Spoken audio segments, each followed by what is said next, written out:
ছাত্ৰ ছাত্ৰীসকল আমি চেপ্টাৰটোৰ শেষৰ পিনে আগবাঢ়িছোঁ একেবাৰে শেষত আমি এটা বিশেষ ধৰণৰ বিক্ৰিয়া আমি আলোচনা কৰিম যিটো বিক্ৰিয়াক আমি জাৰণ বিজাৰণ বিক্ৰিয়া বা ৰেডক্স বিক্ৰিয়া আমি বুলি কওঁ ইয়াৰ লগতে মই বৰ্ডত তোমালোকক এই অনুশীলনীটোত পোৱা নতুন কেইটামান মৌলৰ নাম আৰু যোজ্যতাবোৰ লিখি দিছোঁ তোমালোকে ভিডিঅ'টো প'ষ্ট কৰি ইহঁতৰ যোজ্যতাবোৰ লিখি ৰাখিবা বেৰিয়ামৰ যোজ্যতা 2 মই আগতে কৈছোঁ আইৰণে বহু যোজ্যতা দেখুৱাই কেতিয়াবা 1 কেতিয়াবা 2 কেতিয়াবা 3 উল্লেখ নাথাকিলে 2 ধৰিবা কপাৰৰ যোজ্যতা ঠিক তেনেকৈ উল্লেখ নাথাকিলে 2 ধৰিবা লেডৰ যোজ্যতা 2 এই এটা গধুৰ মৌল ব্ৰমিনে ব্ৰমাইড আয়ন গঠন কৰিব তাৰ যোজ্যতা 1 আৰু চিলভাৰৰ যোজ্যতা 1 আৰু ইয়াতে মই বহু পাৰমাণৱিক আয়নখিনিৰ নাম চিম্বলটো আৰু যোজ্যতাটো লিখি দিছোঁ সালফেট 2 যোজ্যতা ই ঋণাত্মকভাৱে আহিত সালফাইট যোজ্যতা 2 ঋণাত্মকভাৱে আহিত কাৰ্বনেট যোজ্যতা 2 ঋণাত্মকভাৱে আহিত হাইড্ৰ'অক্সাইড যোজ্যতা 1 ঋণাত্মকভাৱে আহিত হাইড্ৰোজেন কাৰ্বনেট যোজ্যতা 1 ঋণাত্মকভাৱে আহিত নাইট্ৰেট যোজ্যতা 1 ঋণাত্মকভাৱে আহিত ফসফেট যোজ্যতা 3 ঋণাত্মকভাৱে আহিত তোমালোকে সদায় মনত ৰাখিবা ফেট সালফেট মধনিয়াত সালফাইট মধনিয়াত সালফাইট মধনিয়াত বুলি ক'লে বহু পাৰমাণৱিক আয়ন আৰু সালফাইট মধনিয়াত এইটো ক'লে গম পাবা যে ই সালফাৰৰ পৰা আহিব তাৰ যোজ্যতা মনত ৰখাৰ প্ৰয়োজন নাই আমি সালফাৰৰ পৰা নিৰ্দিষ্ট নিয়ম অনুসৰি আমি উলিয়াই ল'ম এতিয়া আমি এটা বিশেষ ধৰণৰ ৰিয়েকশ্যনৰ বিষয়ে কথা পাতোঁ এটা উজ্জ্বল মুগা ৰঙৰ মৌল মুগা যাৰ কালাৰটো ব্ৰাউন তোমালোকৰ ঘৰৰ যিটো ৱায়াৰিঙৰ কেবল ৱায়াৰিঙৰ ৱায়াৰ তাৰ ভিতৰৰ পৰ্চনটো যদি তোমালোকে উলিয়াই চোৱা তাৰ কালাৰটো ব্ৰাউন দেখিবা তোমালোকে ৱায়াৰিঙৰ এই বাহিৰৰ যিটো নন কণ্ডাক্টৰ থাকে নন কণ্ডাক্টৰ মানে অপৰিবাহী পদাৰ্থৰ যিটো আৱৰণ থাকে এই আৱৰণটো যদি আঁতৰাই দিয়া ভিতৰৰ যিটো কালাৰ ওলাব সেই কালাৰটো হৈছে মুগা বৰণৰ এই মুগা বৰণৰ যিটো মৌল সেই মৌলটো মুগা বৰণৰ মৌল বুলি ক'লে তোমালোকে কপাৰলৈ মনত পেলাবা মুগা বৰণৰ মৌলটো হৈছে কপাৰ ঠিক আছে এই মুগা বৰণৰ মৌলটো আমি যদি বায়ুত গৰম কৰোঁ বায়ুত গৰম কৰোঁ মানে কি কৰোঁ বায়ুত ইয়াৰ যদি দহন হ'বলৈ অক্সিজেনৰ উপস্থিতি একান্তই বাঞ্ছনীয় বায়ুত দহন মানে আমি অক্সিজেনৰ উপস্থিতিত ইয়াক গৰম কৰিম বায়ুত গৰম কৰাৰ লগে লগে কৈছে এই যিটো মুগা ৰঙৰ মৌল ধৰি লোৱা এইটো মুগা ৰঙৰ মৌল এই মুগা ৰঙৰ মৌলটোৰ কালাৰটো চেঞ্জ হৈ যায় কৈছে এতিয়া কালাৰ চেঞ্জ হৈ যোৱাৰ লগে লগে এটাতো ৰাসায়নিক পৰিৱৰ্তন সংঘটিত হ'ব এটা ৰাসায়নিক বিক্ৰিয়া আমি লিখিব লাগিব তাৰ বাবে কালাৰ চেঞ্জ হৈ যায় কি কালাৰলৈনো পৰিৱৰ্তন হয় এতিয়া কৈছে যে যেতিয়া ইয়াক বায়ুত গৰম কৰিম ইয়াৰ কালাৰটো কৈছে কলা হৈ যায় মানে ইয়াৰ কালাৰটো মুগাৰ পৰা কলা বৰণলৈ পৰিৱৰ্তন হৈ যায় অৰ্থাৎ ব্লেক কালাৰলৈ চেঞ্জ হৈ যায় কৈছে ব্ৰাউন টু ব্লেক ইয়াৰ চেঞ্জ হৈ যায় এই চেঞ্জটো কিয় হয় চেঞ্জ হোৱাৰ লগে কালাৰ চেঞ্জ হৈছে চেঞ্জ অফ কালাৰ অকাৰ্ছ হিয়াৰ মানে কি কৈছে যে কালাৰটো চেঞ্জ হোৱাৰ লগে লগে নিশ্চয় আমি গম পাম এইটো ৰাসায়নিক পৰিৱৰ্তন ইয়াৰ বাবে এটা ৰাসায়নিক বিক্ৰিয়া আমি নিশ্চয় লিখিব পাৰিম এতিয়া কালাৰ চেঞ্জ হোৱাৰ অৰ্থটো হৈছে যে কিয় হয় যে যেতিয়া আমি বায়ুৰ উপস্থিতিত কপাৰক আমি গৰম কৰোঁ কপাৰৰ পৃষ্ঠৰ ওপৰত এখন কপাৰ অক্সাইডৰ এখন তৰপ পৰে তৰপ সৃষ্টি হয় কপাৰৰ চিম্বল অক্সাইড আহিব অক্সিজেনৰ পৰা আৰু মই কৈছোঁৱে যদি উল্লেখ নাথাকে কপাৰৰ যোজ্যতা 2 ধৰিম অক্সিজেন 8 নম্বৰৰ মৌল পাৰমাণৱিক সংখ্যা 8 ইয়াৰ যদি মই ইলেক্ট্ৰনীয় বিন্যাস বনাওঁ 2.6 থকাৰ লগে লগে গম পাম ই এবিধ অধাতু সেইবাবে আমি বিক্ৰিয়াটো চোৱা যৌগটোৰ পিছত লিখিছোঁ ইয়াৰ সংকেতটো প্ৰথমে ধাতু পিছৰটো অধাতু এতিয়া 6 বুলি কোৱাৰ লগে লগে ইয়াৰ প্ৰটনৰ সংখ্যা আহি গ'ল 8টা ইলেক্ট্ৰন সংখ্যা আহি গ'ল 8টা এতিয়া নিশ্চয় এই দুটা ইলেক্ট্ৰন গ্ৰহণ কৰাৰ লগে লগে প্ৰটনটো সদায় চেণ্টাৰত সোমাই থাকে তাৰ প্ৰটনৰ সংখ্যা 8 থাকিব কিন্তু ইলেক্ট্ৰনৰ সংখ্যা হ'ব 10টা এতিয়া ইয়াত কি দেখিলোঁ যে যেতিয়া অক্সিজেনে দুটা ইলেক্ট্ৰন যোজক কক্ষত গ্ৰহণ কৰে তাত ইলেক্ট্ৰনৰ সংখ্যা 2টা বাঢ়ি যায় অৰ্থাৎ অক্সিজেন তেতিয়া কি হ'ব ঋণাত্মক আয়নলৈ পৰিৱৰ্তিত হ'ব আৰু মই কৈছোঁৱে যে অধাতু হ'লে ই ঋণাত্মক আয়ন গঠন কৰিবই এইটো তোমালোকে একদম দি ভাবি থোৱা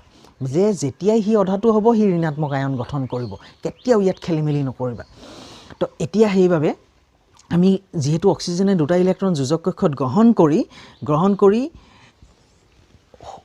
ইয়াৰ যোজক কক্ষটো 8টা ইলেক্ট্ৰনেৰে পৰিপূৰ্ণ কৰিলে সেইবাবে ইয়াৰ যোজ্যতা 2 ইয়াৰ যোজ্যতা 2টো মই ইয়াত লিখিম এই 2টো কেনসেল গৈ পিনে ইয়াৰ সিম্বলটো হৈ গ'ল কপাৰ অক্সাইডৰ সিম্বলটো হৈ গ'ল CuO তোমালোকে সিম্বল লিখোতে এটা কথা কিন্তু মনত ৰাখিবা এটা মৌলৰ সিম্বল লিখোতে সদায় প্ৰথম আখৰটো ক্যাপিটেল পিছৰ আখৰটো স্মল এতিয়া অক্সিজেন এটা মৌলক ৰিপ্ৰেজেন্ট কৰিছো সেইকাৰণে অক্সিজেনৰ সিম্বলটো ইয়াতে ক্যাপিটেল লেটাৰ লিখিবা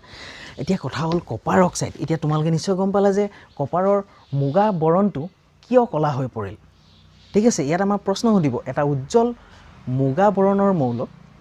বায়ুত গৰম পৰাৰ পিছত ইয়াৰ বৰণটো কলালৈ পৰিৱৰ্তন হ'ল যে মৌলটো কি আছিল আমি লিখিম কপাৰ কপাৰৰ কালাৰ কি আছিল মুগা কিয় গঠন হ'ল কিয় কলা হৈ পৰিল যে কপাৰৰ ওপৰত যেহেতু ইয়াক বায়ুত গৰম কৰাৰ ফলত কপাৰৰ ওপৰত কপাৰ অক্সাইডৰ এখন তৰপ গঠন হ'ল যিটোৱে ইয়াৰ কালাৰটো কলা কৰি পেলালে এতিয়া এই কপাৰ অক্সাইডৰ মাজেৰে যদি মই হাইড্ৰোজেন গেছ পাৰ কৰি দিওঁ মই যদি হাইড্ৰোজেন গেছ পাৰ কৰি দিওঁ এটা ৰিভাৰ্স ৰিয়েকশন সংঘটিত হ'ব যে এই কলা বৰণটো আঁতৰি পুনৰ মুগা বৰণলৈ পৰিৱৰ্তিত হ'ব লগতে এই বিক্ৰিয়াটোত পানী উৎপন্ন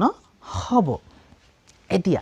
এই বিক্ৰিয়াটোৰ আঁত ধৰি আমি এক বিশেষ ধৰণৰ বিক্ৰিয়া আমি পঢ়িম যিটোক আমি কম জাৰণ বিজাৰণ বিক্ৰিয়া বা ৰেডক্স বিক্ৰিয়া এতিয়া কথাটো হৈছে যে কোনো পদাৰ্থৰ সৈতে কোনো বিক্ৰিয়াৰ মাধ্যমেৰে যদি অক্সিজেন যোগ হয় পদাৰ্থটো জাৰিত হোৱা বুলি কম আৰু প্ৰক্ৰিয়াটোক জাৰণ বুলি কম আৰু যাৰ লগত বিক্ৰিয়া কৰি হি অক্সিজেনটো পাইছে তাৰ সৈতে যোগ হৈছে সেই পদাৰ্থটোক আমি জাৰক বুলি কম অৰ্থাৎ তোমালোকে শুনিবা জাৰণ বুলি ক'লেই জাৰণ বুলি যেতিয়া ক'ব যে মই ইয়াতে সিম্বলত লিখিছো মই বাৰে বাৰে কৈছো যে এই সকলোবিলাক নোটছ তোমালোকে PDF ফাইলত পাবা তোমালোকৰ সকলো চেপ্টাৰৰ প্ৰশ্ন উত্তৰ তোমালোকে PDF ফাইলত পাবা তোমালোকৰ যিবিলাক ডাউটছ আছে মোক সুধিবা মই কিছুমান বিশেষ প্ৰশ্ন সকলো প্ৰশ্নৰে ইয়াতে আমি আলোচনা কৰিম আমি কৰি গৈ থাকিম তোমালোকৰ ডাউটছবিলাক মোক সুধিবা এতিয়া চোৱা জাৰণ বুলি ক'লে অক্সিজেন যোগ আৰু হাইড্ৰোজেন অপহৰণ অৰ্থাৎ কোনো পদাৰ্থৰ সৈতে যদি অক্সিজেন যোগ হয় প্ৰক্ৰিয়াটোক জাৰণ কম কোনো পদাৰ্থৰ পৰা যদি হাইড্ৰোজেনটো আঁতৰি যায় তেতিয়াও আমি প্ৰক্ৰিয়াটোক জাৰণ বুলি কম তো ইয়াতে চাওঁ আমি চোৱা এই বিক্ৰিয়াটো চোৱা কপাৰ অক্সাইডে হাইড্ৰোজেনৰ লগত বিক্ৰিয়া কৰাৰ ফলত কি হৈ গ'ল কপাৰ আৰু পানীলৈ পৰিৱৰ্তন হ'ল অৰ্থাৎ কপাৰ অক্সাইডে মই এই বিক্ৰিয়াটোক এনেকৈও ক'ব পাৰোঁ যে কপাৰ অক্সাইডে হাইড্ৰোজেনৰ লগত ৰিয়েকশ্যন কৰাৰ বাবে কপাৰ অক্সাইডটো কপাৰ বনি গ'ল তো ইয়াত কি হ'ব সো ইয়াতে কপাৰ অক্সাইডত অক্সিজেন আছিলে কিন্তু কপাৰত অক্সিজেন নাই অৰ্থাৎ হাইড্ৰোজেনৰ লগত বিক্ৰিয়া কৰাৰ কাৰণে কপাৰ অক্সাইডৰ পৰা অক্সিজেনটো আঁতৰি গ'ল এতিয়া অক্সিজেনটো আঁতৰি যোৱাৰ লগে লগে হেতুক আমি কম বিজাৰণ হেতু কি কম 2 নম্বৰ আমাৰ বিজাৰণ অক্সিজেনটো বিজাৰণত অক্সিজেনটো আঁতৰিব আৰু 2 নম্বৰ হাইড্ৰোজেনটো যোগ হ'ব ঠিক আছে তো এতিয়া কোনো পদাৰ্থৰ পৰা যদি অক্সিজেনটো আঁতৰি যায় হেতুক ক'ব বিজাৰণ প্ৰক্ৰিয়া পদাৰ্থটোক ক'ব বিজাৰিত হৈছে যদি কোনো পদাৰ্থৰ সৈতে হাইড্ৰোজেনটো যোগ হয় তেতিয়া প্ৰক্ৰিয়াটোক ক'ব বিজাৰণ আৰু পদাৰ্থটোক ক'ব বিজাৰিত হৈছে তো এতিয়া চোৱা কপাৰ অক্সাইডটো কপাৰ বনি গ'ল অক্সিজেন আঁতৰিছে সেইকাৰণে কপাৰ অক্সাইডটো বিজাৰিত হৈছে কি হৈছে বিজাৰিত হৈছে ইয়াত মই কম যে কপাৰ অক্সাইড কপাৰলৈ বিজাৰিত হৈছে তো এই বিজাৰিত হ'বলৈ কিয় সুবিধা পালে ইয়াৰ পৰা অক্সিজেনটো আঁতৰিবলৈ কেনেকৈ সুবিধা পালে হাইড্ৰোজেনৰ লগত বিক্ৰিয়া কৰাৰ বাবে নিশ্চয় সেইবাবে হাইড্ৰোজেনক কম আমি বিজাৰক কি বুলি কম বিজাৰক অৰ্থাৎ যিটো পদাৰ্থৰ লগত বিক্ৰিয়া কৰি কোনো এটা পদাৰ্থই অক্সিজেন ত্যাগ কৰিব কোনো পদাৰ্থৰ পৰা অক্সিজেনটো আঁতৰি যাব সেই পদাৰ্থটোক কম আমি বিজাৰক ইয়াত আমি কম কপাৰ অক্সাইড কপাৰলৈ বিজাৰিত হৈছে তাৰ পিছত চাবা এই ৰিয়েকশ্যনটোক আমি আন ধৰণে কম এতিয়া চোৱা হাইড্ৰোজেনে কপাৰ অক্সাইডৰ লগত বিক্ৰিয়া কৰাৰ বাবে পানী গঠন হৈছে হাইড্ৰোজেনে কপাৰ অক্সাইডৰ লগত বিক্ৰিয়া কৰাৰ বাবে পানী গঠন হৈছে তো ইয়াত কি হৈ গ'ল যে হাইড্ৰজেনৰ লগত চোৱা অক্সিজেনটো যোগ হৈ গ'ল অক্সিজেনটো কিয় যোগ হৈ গ'ল কপাৰ অক্সাইডৰ লগত বিক্ৰিয়া কৰাৰ বাবে হাইড্ৰজেনটো যোগ হ'ল আৰু আমি জানো হাইড্ৰজেন যোগ হ'লে প্ৰক্ৰিয়াটোক কয় জাৰণ আমি আৰু পদাৰ্থটো কি হয় জাৰিত হৈছে বুলি কওঁ অৰ্থাৎ হাইড্ৰজেনটো কি হৈছে জাৰিত হৈছে কি হৈছে জাৰিত হৈছে এতিয়া ক'লৈ জাৰিত হৈছে আমি এনেকৈ লিখিম হাইড্ৰজেনটো পানীলৈ জাৰিত হৈছে পানীলৈ জাৰিত হৈছে হাইড্ৰজেনটো পানীলৈ জাৰিত হৈছে এতিয়া পানীলৈ জাৰিত হ'বলৈ হাইড্ৰজেনটোৱে সুবিধা ক'ৰ পৰা পালে পানীলৈ জাৰিত হ'বলৈ হাইড্ৰজেনটোৱে সুবিধা ক'ৰ পৰা পালে চোৱা হাইড্ৰজেনে কপাৰ অক্সাইডৰ লগত ৰিয়েকশ্যন কৰাৰ বাবেহে হাইড্ৰজেনে কপাৰ অক্সাইডৰ লগত ৰিয়েকশ্যন কৰাৰ বাবেহে হাইড্ৰজেনটো পানী বনিলে সেইবাবে কপাৰ অক্সাইডটোক ক'ম আমি জাৰক অৰ্থাৎ যিটো পদাৰ্থৰ লগত বা যিবোৰ পদাৰ্থৰ লগত বিক্ৰিয়া কৰি কোনো এটা পদাৰ্থই অক্সিজেন লাভ কৰিব সেইটোক ক'ম আমি জাৰক এতিয়া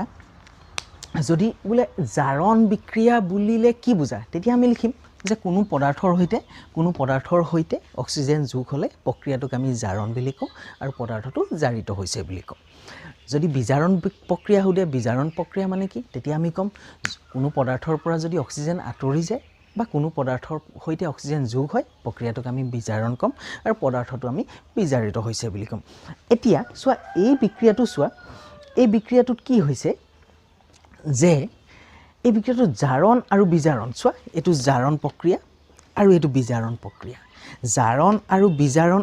একেলগে একে সময়তে সংঘটিত হৈছে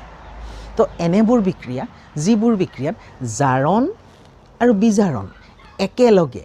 একে সময়তে যুগপতভাৱে মানে সাইমালটেনিয়াছলি সংঘটিত হয় তেনেবোৰ বিক্ৰিয়াক আমি জাৰণ বিজাৰণ বিক্ৰিয়া বা আমি ৰেডক্স বিক্ৰিয়া বুলি কওঁ ৰেডক্সটো আহিছে ইংৰাজী শব্দৰ পৰা অক্সিডেশ্যন মানে হৈছে জাৰণ ৰিডাকশ্যন মানে হৈছে বিজাৰণ দুইটা কম্বাইন কৰি ৰেডক্স বিক্ৰিয়া বুলি কৈছে তো এতিয়া আমি সেইভাবে ইংৰাজী শব্দটো মনত ৰাখিবা ইংৰাজীটো ৰেডক্স বিক্ৰিয়া বুলিলে কি বুজা তোমাৰ ইয়াত প্ৰশ্ন এনেকৈ আহিব ৰেডক্স বিক্ৰিয়া বুলিলে কি বুজা উদাহৰণসহ বুজা এইটোতো ডাইৰেক্ট প্ৰশ্ন আহিলে তাৰপিছত তোমাক এনেকুৱা এটা বিক্ৰিয়া দি দিব তোমালোকক ক'ব যে ইয়াত জাৰিত হোৱা বিজাৰিত হোৱা জাৰক আৰু বিজাৰক পদাৰ্থবোৰ বাছি উলিওৱা তেতিয়া আমি কি কৰিম আমি এনেদৰে লিখিম আমুক আমুকলৈ বিজাৰিত হৈছে ঠিক আছে ইয়াত হৈছে হাইড্ৰজেনটো বিজাৰক তাৰপিছত হাইড্ৰজেন পানীলৈ জাৰিত হৈছে কপাৰ অক্সাইড হৈছে জাৰক ঠিক আছে তোমালোকে এতিয়া যেতিয়া এটা জাৰণ বিজাৰণ বিক্ৰিয়া লিখিবা তেতিয়া সদায় মন কৰিবা যিটো জাৰক পদাৰ্থ সদায় হি বিজাৰিত হয় আৰু যিটো বিজাৰক পদাৰ্থ হি সদায় জাৰিত হয়